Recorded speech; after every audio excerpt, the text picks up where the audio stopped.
ये जो एतराज़ किया जाता है कि तकबीर तहरीमा के अलावा दीगर मकामात पर अगर रफ़ा यदैन मनसूख हो चुका है तो आप नमाज वितर में तकबीर कुनूत कहते हुए, यानी दुआए कुनूत पढ़ने से पहले जो तकबीर कहते हैं उसमें रफ़ा यदैन क्यों करते हैं।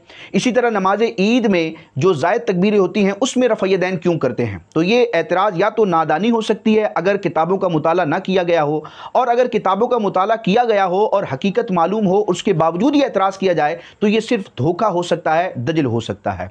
पूरी तफसील उलमाए किराम ने अपनी किताबों में जिक्र की है। अहादीस मुबारका की रोशनी में हम रुकू से पहले या रुकू के बाद, सजदे में जाने से पहले या सजदे से सर उठाने के बाद जो रफ़ा यदैन नहीं करते, इसलिए नहीं करते कि नबी करीम अलैहिस्सलाम ने इसकी मुमानत फरमा दी, इसको मनसूख कर दिया। और दुआए कुनूत पढ़ने से पहले तकबीर कुनूत में जो हम रफ़ा यदैन करते हैं और नमाज ईदैन में जो रफ़ा यदैन करते हैं ज़ायद तकबीरों में, तो उसका नबी करीम अलैहिस्सलाम ने हुक्म इरशाद फरमाया है। दोनों तरफ की रिवायात मौजूद हैं। तो आम नमाजों में जो रूटीन की पढ़ी जाने वाली नमाजें हैं उनमें रुकू से पहले और रुकू के बाद, सजदे में जाने से पहले और सजदे से सर उठाने के बाद का रफ़ा यदैन मनसूख हो चुका है।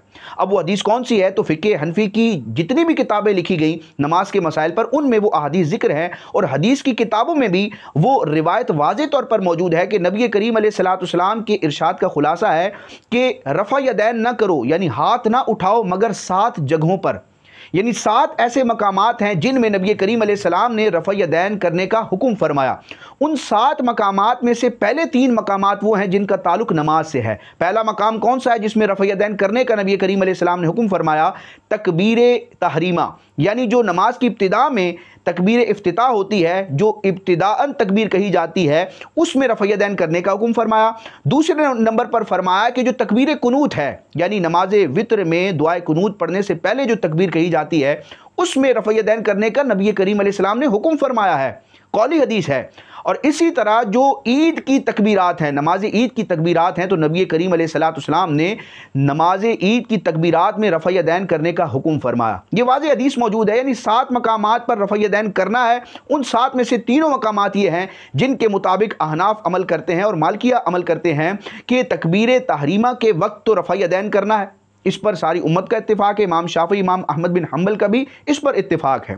तो अब मसला ये आता है कि वितर में और तकबीर कुनूत में, वितर में और जो नमाज ईदैन में तकबीरात कही जाती हैं उनमें रफ़ा यदैन क्यों किया जाता है। तो ये फ़िक़्ह हनफी की बड़ी शानदार किताब है बदाइउस सनाए, बड़ी मशहूर, ऑथेंटिक और मुस्तनद किताब है। इसमें नमाज के अहकाम के तहत इस मसले को वाज़े तौर पर बयान किया गया कि जो तकबीर तहरीमा के वक्त या नमाज में जो भी तकबीरात कही जाती हैं उस वक्त रफ़ा यदैन करने का क्या मसला है। तो अहनाफ के नज़दीक तकबीर तहरीमा में, तकबीर इफ्तिताह में रफ़ा यदैन किया जाएगा, बाकी किसी मकाम पर रफ़ा यदैन नहीं किया जाएगा। और उसके साथ ही इस मसले को वाज़े तौर पर जिक्र किया गया कि तकबीर कुनूत, नमाज वितर में दुआए कुनूत पढ़ने से पहले जो तकबीर होती है उसमें और ईदैन की तकबीरात में रफ़ा यदैन करना है, इस पर इजमा है। यानी इसमें तो अहनाफ दीगर आइम्मा से इख्तिलाफ ही नहीं करते।